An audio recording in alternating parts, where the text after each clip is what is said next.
I think you might be getting it completely wrong. Let's myth bust the golf swing a little bit here. In the takeaway, one-piece takeaway, maybe it's a great bit of advice, but possibly it's an awful bit of advice. I'm going to use my brand new Hack Motion sensor. If you like what I do with this sensor, I do have a code for it down below, which gives you a discount, but you don't need this today. You'll understand with or without, and this is going to give me the numbers to show you exactly the difference between a one-piece and not. Let me hit 2 shots here. Hack Motion's on, it's calibrated, it's going to measure my wrist angles, and we're going to relate it to what a one-piece takeaway is or isn't. So standard shot to kick me off. Pretty straight, not the best strike in the world, but it's straight.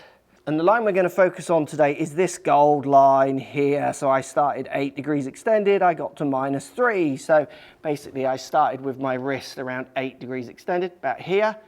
And at some point in my backswing, I got to -3, which is there. So this little movement, see, it's tiny, but you can see it on the graph, it's quite big, is maybe the key to why a one-piece takeaway is completely poor information, possibly. So if we think about that gold line as measuring my wrist angle, so if it is flat, extended or flexed, bowed, extended, for other terminology you might have heard. I'm now going to hit a shot where I do a one-piece takeaway.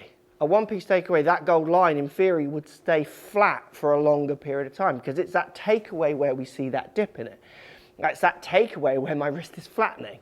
But I'm now going to do a one-piece. So one piece, everything just moves in one piece. And I want you to watch what happens to the shot. So I'm starting around a similar angle. I'm 14 there, so I've got to try and keep 14, which would be like there. Okay, that feels odd. You can see what's happened to the shot, and I have flatlined that line, like I've flatlined it. I've done a one-piece takeaway. Started at 18, stayed at 15. Like 3 degrees is hardly measurable. Like if I try and find there's 0, there's 3. Like it's tiny amounts, but I flatlined that line, and you saw what happened to the shot. So the interesting pattern that we do see with better players time and time again is they start with a certain amount of extension in their lead wrist.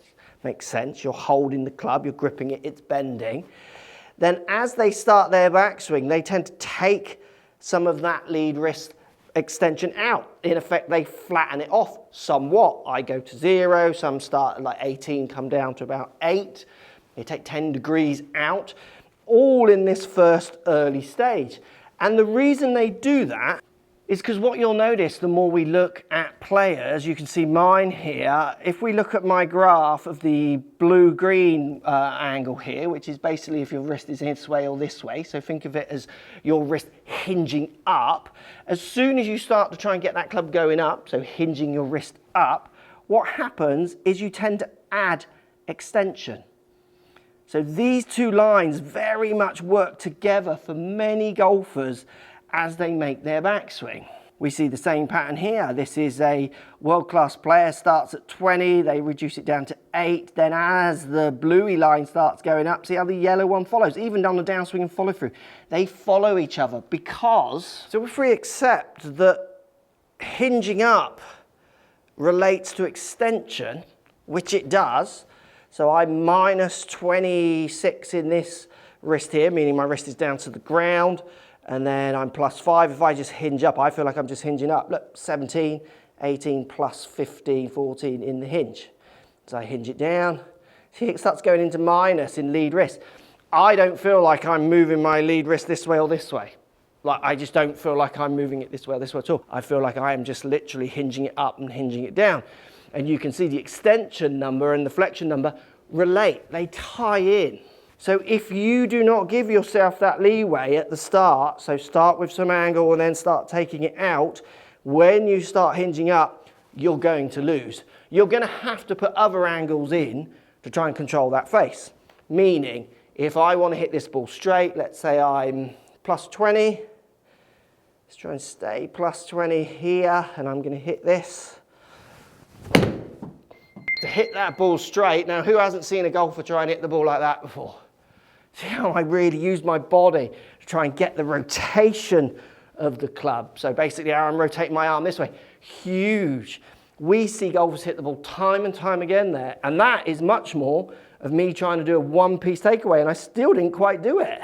Again, let's try and get that one-piece takeaway that practice that one-piece takeaway.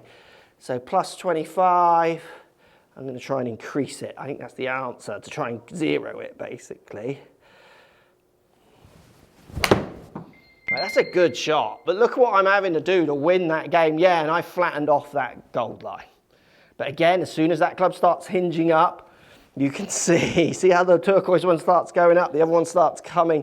Well, on that effect, I had to come down, didn't it? That's amazing. So I had to start using my wrist really hard this way, knowing that I had not given myself any leeway. So let's calibrate. Let's just come back to reality. Lots of numbers, lots of graphs. I get that, it's confusing. But basically what I'm saying, if you start with a bit of angle here, which everyone does, as you hinge the club up, that's going to increase. Inevitable for most players, unless you start doing really brutalized movements.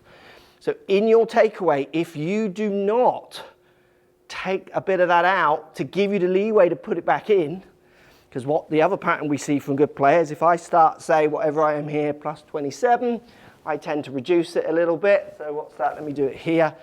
So I'm plus 20-ish.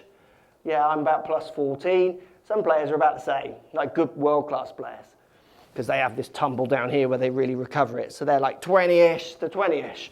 But they won't if they do a one-piece takeaway. If they're 20-ish, stay at 20-ish. As soon as they hinge up, they're now 27. They're going to have to work the wrist so hard on the downswing, or do what I was doing to try and hit it straight.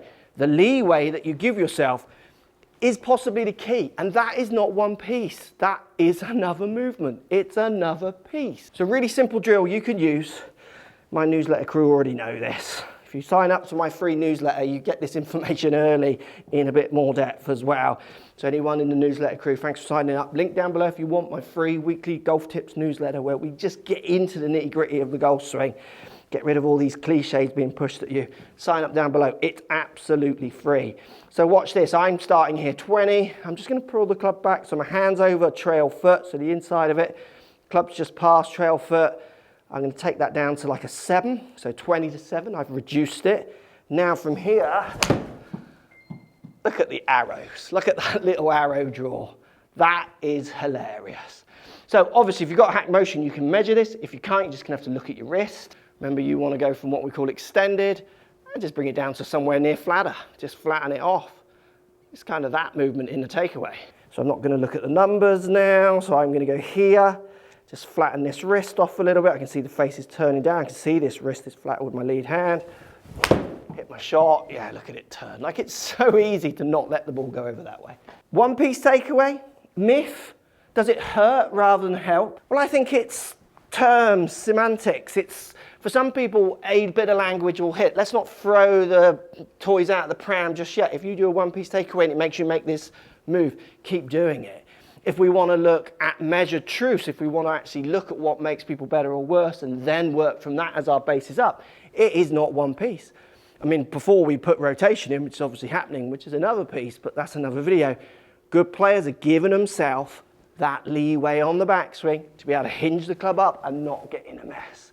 Lots of golfers are getting it wrong from the start, then as they go back, they're trying to recover it at that point. You want to go flatter at the beginning, and then let it start hinging up, let it hinge out this way, no more than where it started. You're going to find straighter shots come more often if you want to find out how to hit straighter drives. This video is going to help you.